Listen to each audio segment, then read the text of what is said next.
girl today.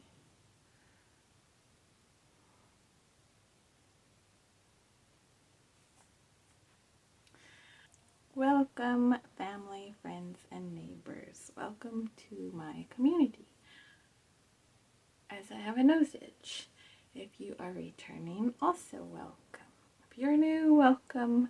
Everybody's welcome, as long as you are not being rude to be rude, because none of us need that. I thought I would address something that I have been asked a lot. I think most writers are asked the question quite a bit, and this is actually going to be a great time for me to address that. One of the questions that often we all get, and I will disclaimer this is my method, this is just my personal way to do it, which is why people ask everybody. And that is the question, where do you get your story ideas? I have been very open that a lot of my story ideas come from dreams. This happens to be a great time to address this too, because last night I had a dream where, I'm trying to think of how it exactly started, but it was basically two shapeshifters, two dragons that were very cognizant that they weren't human, but they could think and feel, and they were as human as an animal could be. It was a male and a female. I obviously was in the place of the female, so it was like if you've never had a dream like that, it's you experiencing, say, flight and even breathing fire, but not necessarily being a dragon. Don't mind my whiny Doberman. So it was basically around, I want to say it was basically like the two last of their kind, or they happened to be the only two of their kind, and it wasn't like the last of them. But anywho, so that's where what I will do with that is I will write it down. I will write it down like it was a story idea that come to me.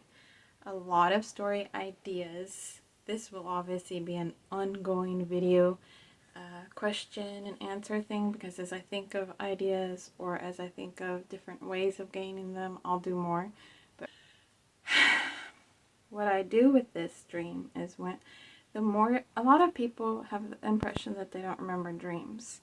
And I think that often what happens is if you start to write down anything that you remember, any part of the dream that you remember, you write it down, and then keep a notepad by your bed. This is, a lot of people advise this. Write down anything you remember upon waking.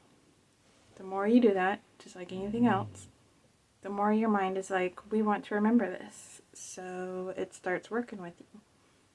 That could be why mine are so vibrant. But when I wake up sometimes from these dreams lately, my brain takes a moment to actually process that, oh, I'm awake. That was just a dream. Because it's so vivid and so realistic that it's hard to tell the difference at times when I'm still, half awake. And I like to think about them when I wake up too. That might help me remember them.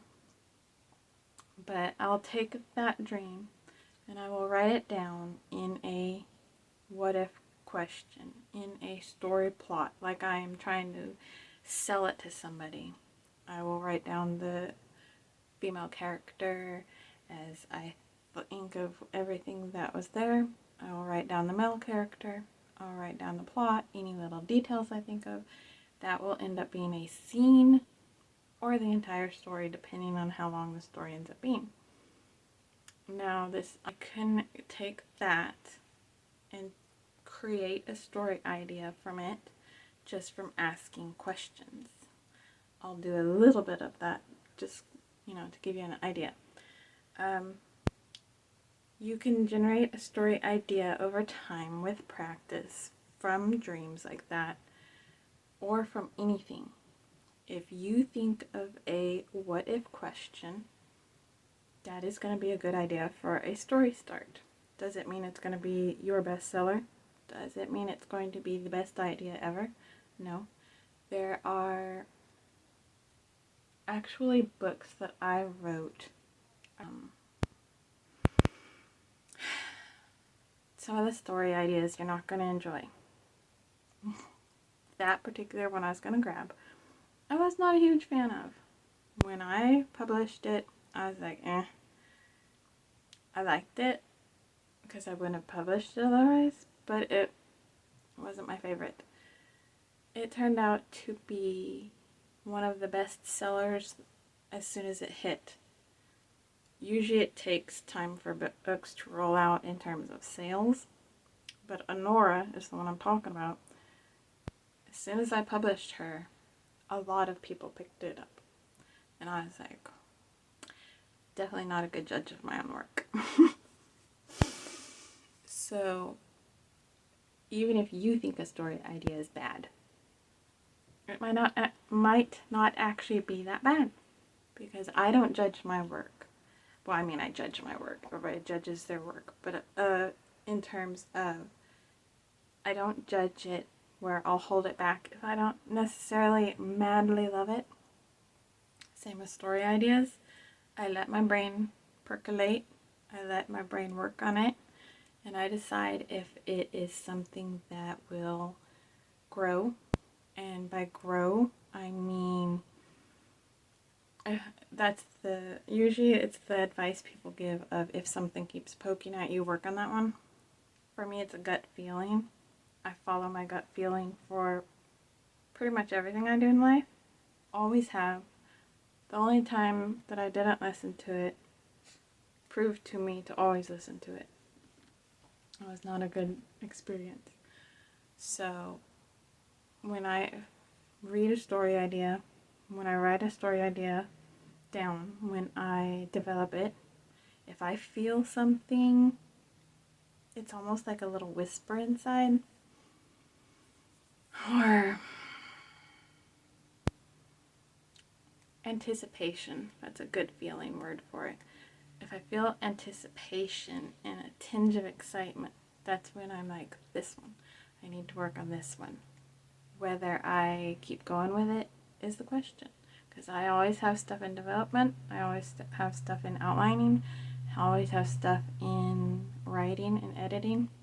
Like, I'm facing my notebooks. I have short story writing. I have the worlds. I have short stories, published outlines, currently editing, and what's that one called?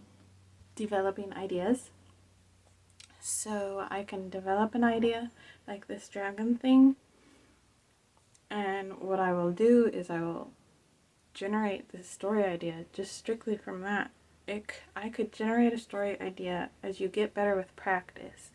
You can generate a story idea from anything. I have plants along my windowsill. So I could be thinking, I don't focus on genre, I focus on story. Because for me, if I go genre, then I'm going to put a rule around my little muse.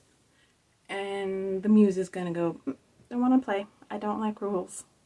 So I don't focus on genre, just story idea. And storytelling and story experience, the reader. Then I put it into a genre when I market it. But all I have to do to generate a story idea is a what if question.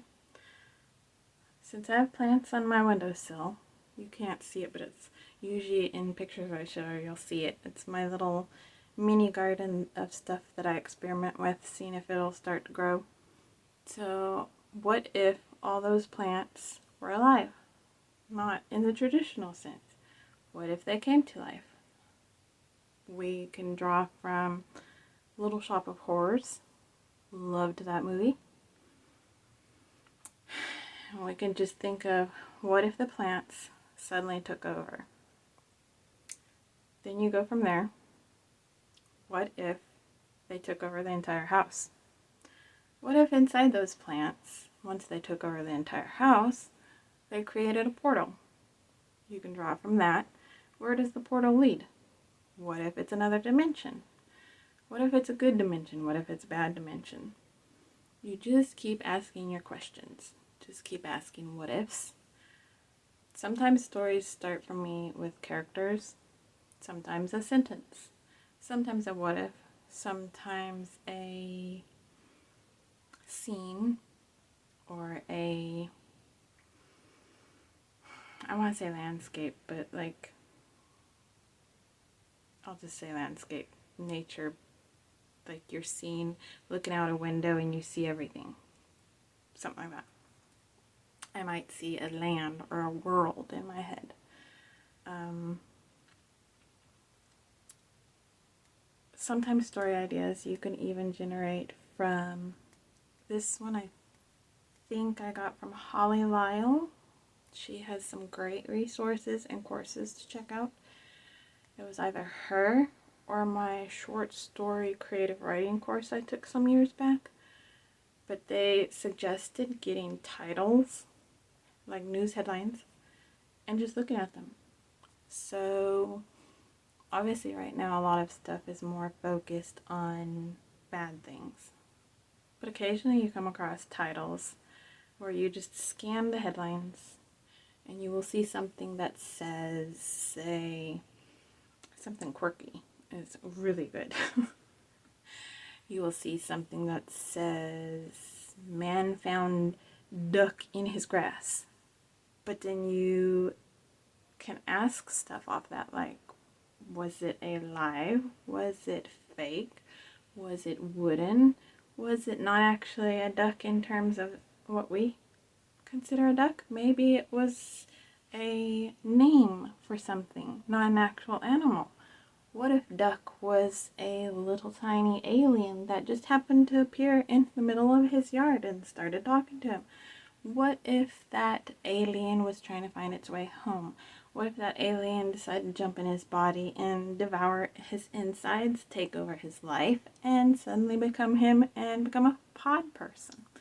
What if that duck was a woman instead and he found his long lost love in a duck? What if... Well, I'll just stop there because my brain will start going and then I'll start getting ideas.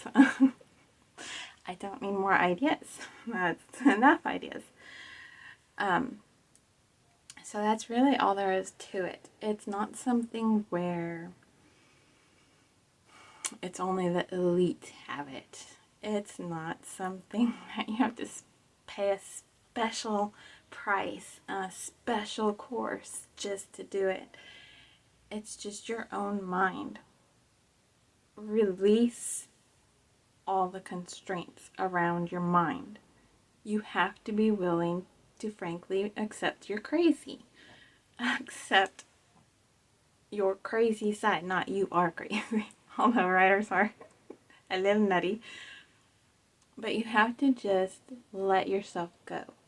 Let go of perfect.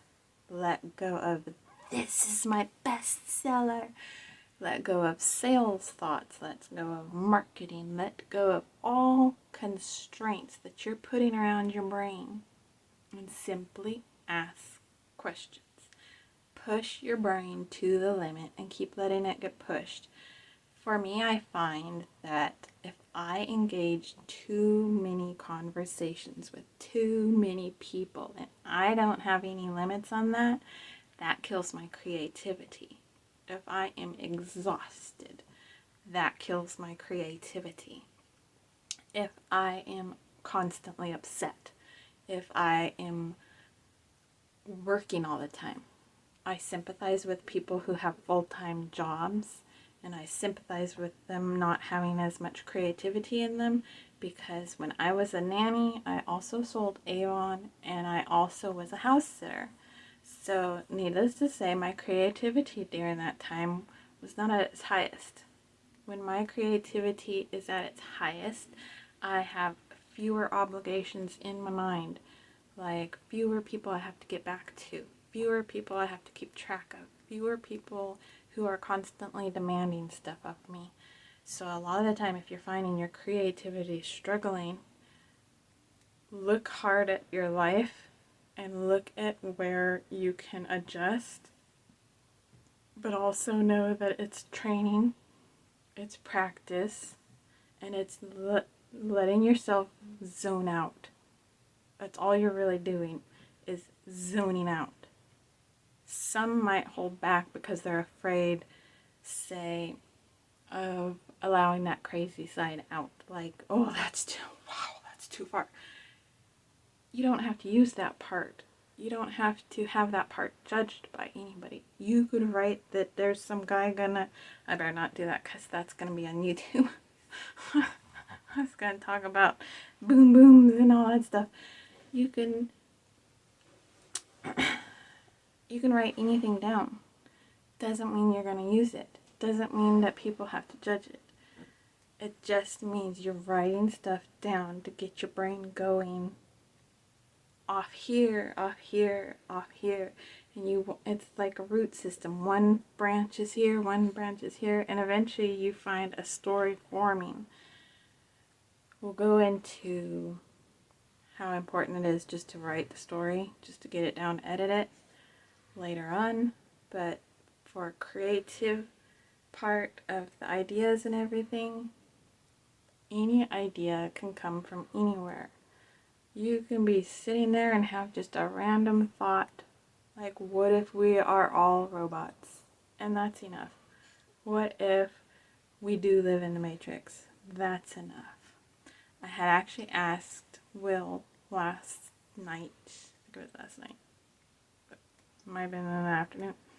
I had seen this thing on Black Matter.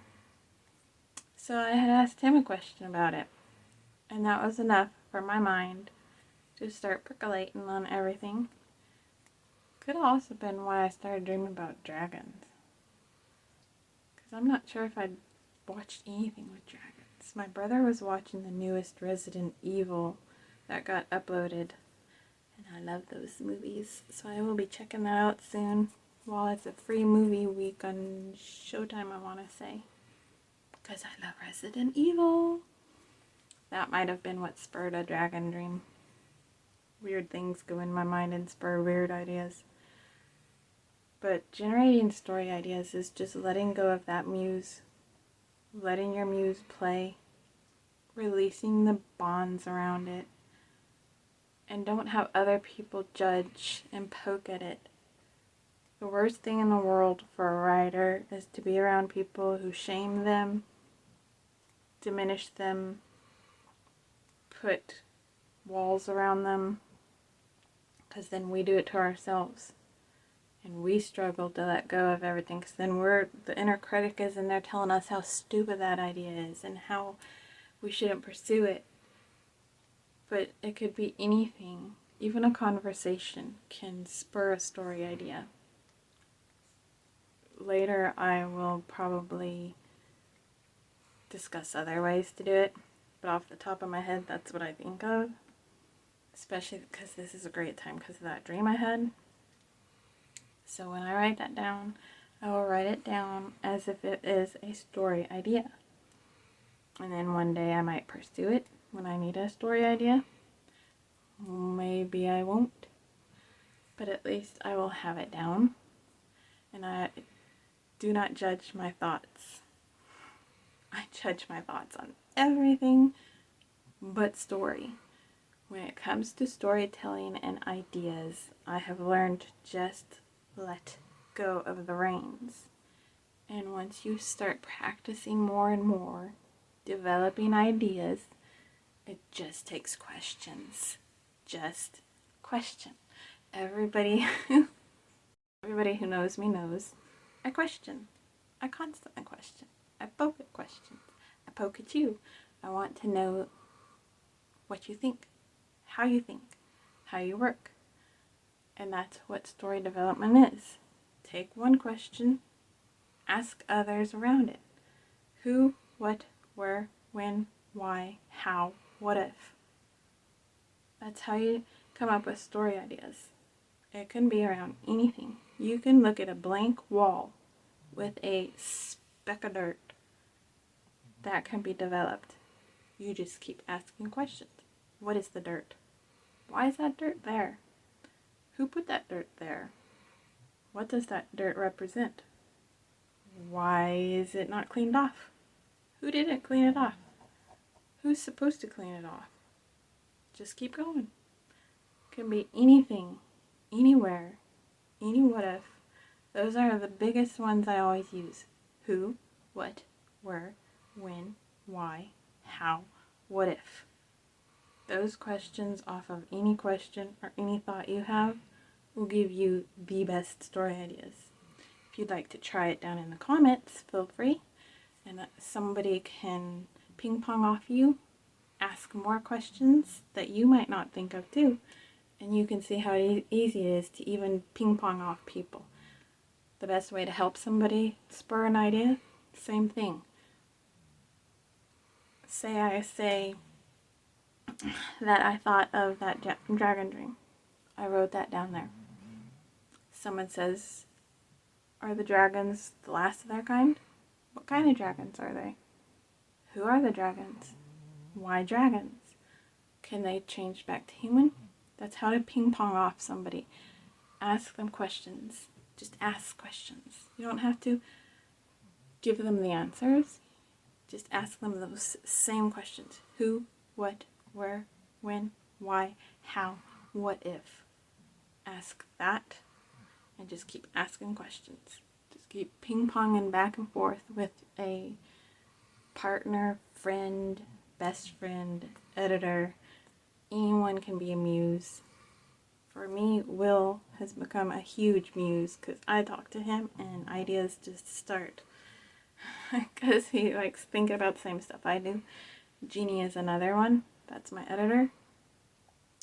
So you just simply have to keep asking questions. And you can easily play around in the comments. If you'd like my help ping-ponging and to show other people how to do that, then feel free to ask me to help you with that. And I will ping-pong some questions. I give you a question. You start with something. I will ask you a question about it. Then you can answer it. And then I'll ask you a question off of that. And then you answer it. And you can see how to generate your story idea. Or somebody else can. If you want me specifically, feel free to tag me. I hope this has helped you. If there is anything else that you would like me to answer in a later video, I will try to discuss all kinds of different processes. There will be future videos as I think of more or better ways to explain this, but this is a great starting point. And if you do have ideas, I would love to hear that in the comments. My comments are always open. If anybody's rude to be rude, that's who gets blocked. Everybody else, I don't mind critiques if you're being nice in your delivery or just not being a total a-hole, because I'm used to being critiqued. It's not that big of a deal to me. But if you'd like to have another question answered, feel free to ask. And I hope that you have yourselves a wonderful day.